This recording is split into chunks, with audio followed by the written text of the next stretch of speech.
Hi, Ghislaine. Thank you so much for an excellent grade two exam submission. It really was excellent. I was really quite impressed with your playing. It was a joy to listen to you play.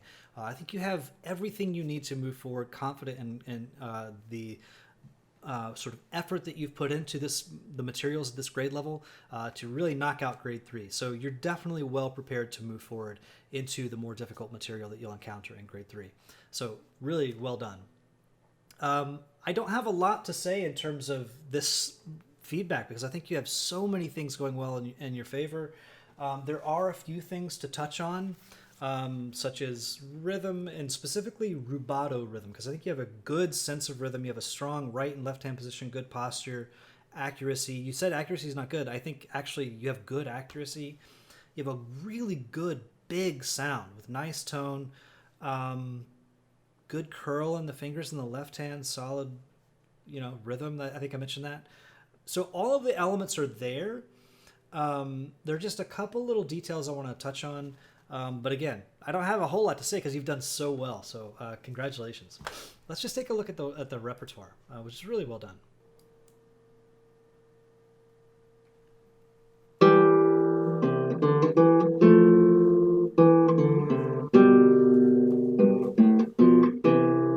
Okay, so the first phrase of the Giuliani. This is something I've encountered in a lot of folk submissions. So you're not the first to do it. It's a very common way of interpreting rubato specifically. So with rubato, we want to sort of push and pull time to stretch time, but as it stretches, it also stretches back. So you'll hear the phrase tempo rubato, which means time that's robbed. When you take something away, you have to give it back in terms of the rhythmic pulse. So the rhythmic pulse should always be absolute. It never falters. Just like the metronome, it's always absolute. 1, 2, 3, 4. 1, 2, 3, 4. Rubato just kind of moves in and out of that pulse. It shouldn't disrupt it. So here, especially at the beginning of the piece, I think it's very important to establish a strong pulse. So this is the pulse.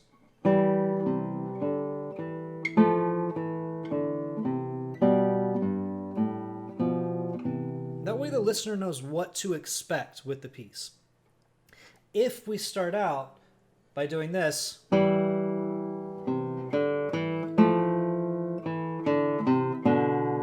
whatever it is, yeah, you know the music, even though I'm playing it incorrectly, then the listener doesn't know what to expect because it starts, and then it stops, and then it starts, and then it stops. It's very jittery. And or the listener might think that this note, the E, is 2 full beats. 1, 2, 3, 4, 5. 1, 2, 3, 4, 5. So then it turns into 5/4 instead of 4/4. So I hope you see my point.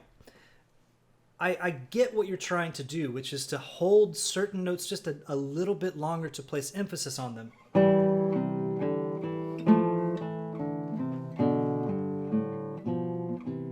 And I really think that's the right impulse to emphasize those particular notes. There's good reason to do so.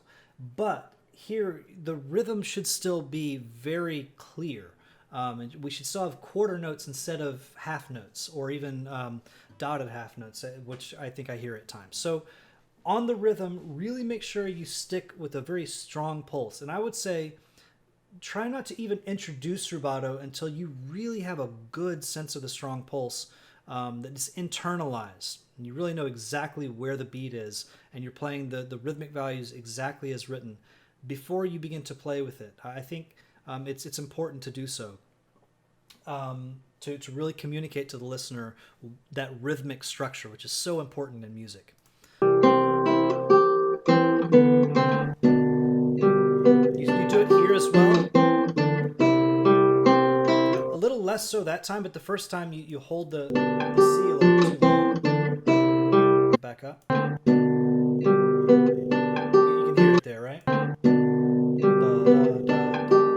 On this. So you're holding a little too long. Instead of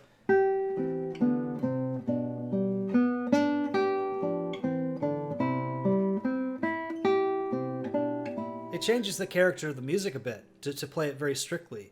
And I think the challenge is how do you bring out the different voices while not altering the rhythmic structure? The rhythm should be exactly the same as written. Rubato is really much more nuanced, much more subtle, I think. Or at least it should be, so that we don't distract the listener too much from that solid rhythmic pulse. Here's the tricky bit.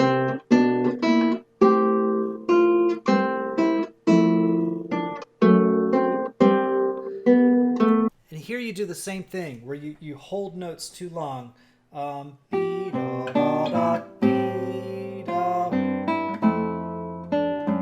So you actually end up changing the rhythms here. Because you're holding notes for exactly 2 beats when they should be 1 beat. So so it should be a kind of cascading overlapping of notes. So even though this that note there is written for 2 full beats, the next note in the accompaniment comes in only 1 beat later. So it should be right? So in the top line we hear this. In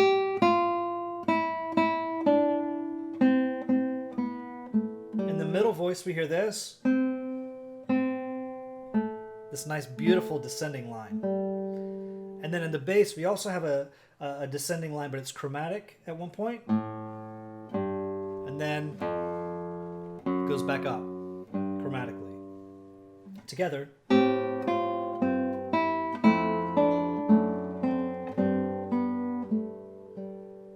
So the rhythm really needs to be much more strict in this particular piece.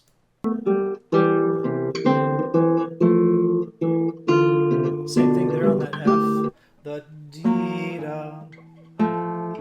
I like the impulse because this F is tension that's resolving down. So the impulse is right to emphasize that and back off the next note. But the rhythm should be the same. So instead, use dynamics. D-da, D-da. And the way to do that, I think, is to sing.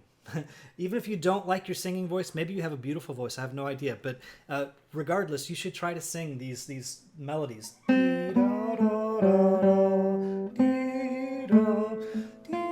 I do not have a good singing voice. And the same thing in the lower voice. Right? That's how I would sing that. I would back off the next note. Because that's, again, tension, resolution. But we don't want to go tension, resolution. Instead, it should be dynamically. The rhythm is still absolute. Okay, I won't harp on that anymore. I think you did a really nice job with Giuliani overall. Moving on now.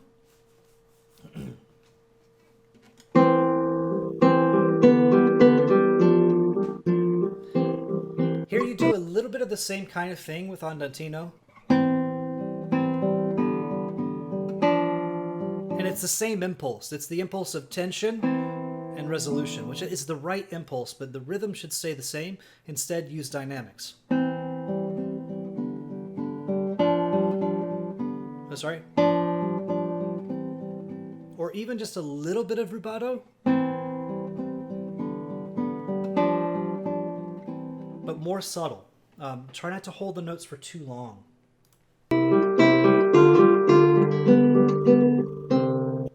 I would like to hear a little bit of contrast in the repeats.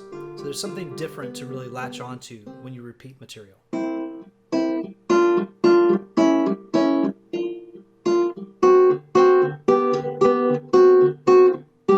Do a really nice job with that. And sometimes it really does have that longing kind of sense that you get with rubato, with tension and resolution. So you do a really beautiful job with it. Just a little more subtle is what I would recommend. The only thing is, it could be the recording, but I'm hearing a little staccato here. It should be very long. Those notes are written for half notes, so make sure that those are nice and legato.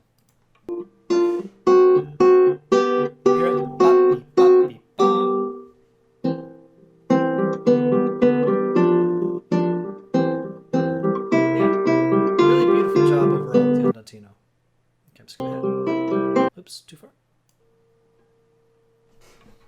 So just one thing to note with store 9.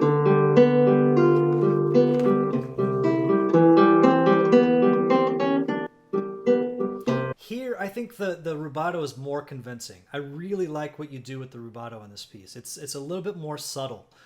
You're not doubling the value of notes, but you're just slightly holding on to them a little bit longer, which is really, really nice. The only thing I want to add is try to bring out those upper stem melody notes.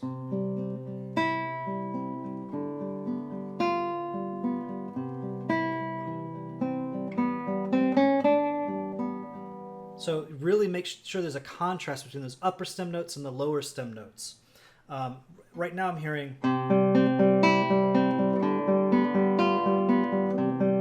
instead of a separation. Sorry. You don't have to be quite as dramatic as I'm being by separating them, but I do think there should be a clear separation between those voices. Really nice rubato. I think it works really quite well. And again, I would encourage something different on the repeats. And I love the staccato there, articulation.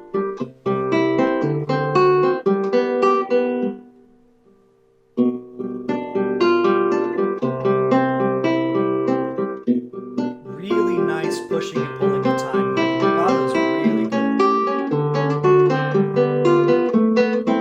You handle that section, which is really tricky, quite well. So I'm not going to go through all of this. I think you did a really, really great job with the repertoire overall. It's just the rubato, in the first two pieces at least, needs a little bit more nuance and less disruption of the rhythm. Here is a great example of how the rubato should function, where it's more subtle. The music is flowing and it kind of stretches and pulls back, but it's not disrupting that rhythmic flow of eighth notes. Da-dee-da-dee-da-dee-da-dum. So excellent job, especially with study number 9 by Soar, and I think a really strong repertoire overall. So looking at the practice routine.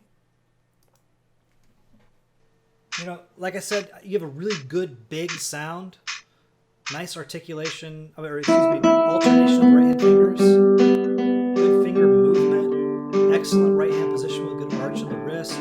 Your big knuckles are over the point of contact. All of the things we're looking for. So really great job on the right hand.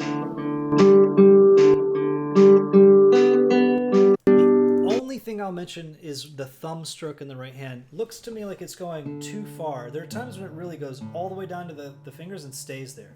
Instead, it should just play and relax. It should be a little bit less extensive. It shouldn't go all the way down and relax, but instead relax back close to the string it's playing on. I don't mean to encourage increasing tension by pulling it up. I mean simply relaxing it after it plays right back over where it just played. Instead of, or, because sometimes I see you really come down with the thumb very hard. It shouldn't be quite so big, just a small movement. Okay, so that's a small thing, but it is something to maybe spend a little bit of time on moving into the next grade. Left hand position, I did want to touch on this briefly. You have a great left hand position overall, and you said it's something you've been focusing on, and I can tell you've put a lot of hard work into this. Really good, strong, square left hand position with good curl in the fingers. Nice, relaxed, straight wrist. Good curl in all the fingers. That's an excellent square left hand position right here. The fourth finger does come a little far away and has to come back to the string from a pretty big distance at times. So maybe keeping the fingers closer to the strings would be good. Like there you can see it kind of swing out and come back. But here I want to point something out. When you get to the second and first strings, watch what happens to the fingers. You start to go like this slightly. You start to turn to the left. And the fourth finger is now a little straight. Right here it's really evident. So you have a pretty good curl. This is what your hand looks like. It should be much more like this. So instead of here, much more like this. So on the first and second strings, there's a little bit of more work to be done in terms of left hand position. but overall, really, really nice job. And you know, the only other thing I wanted to mention is when you play scales, the I want to note where you start out with the scale here, the position of the hand. So if you approach, I hope you can hear that. I'm exaggerating it now. That scratch noise, when you approach it from a diagonal angle on the bass strings, especially depending on the length of your nails and the shape of your nails, it's really easy to get a scratch sort of noise. To avoid that, you just want to turn your hand to the right a little bit. So normally we don't want the wrist to be cocked to the right, but when you're doing these sort of scales, when you're crossing strings, here you just slightly turn to the right. You'll avoid those scratch noises on the basses. Overall, fantastic submission. I think you've done a really great job. You have all the tools necessary to move into grade 3, so I would like to award you the grade 2 certificate. Congratulations and welcome to grade 3. Thanks, Ghizelaine.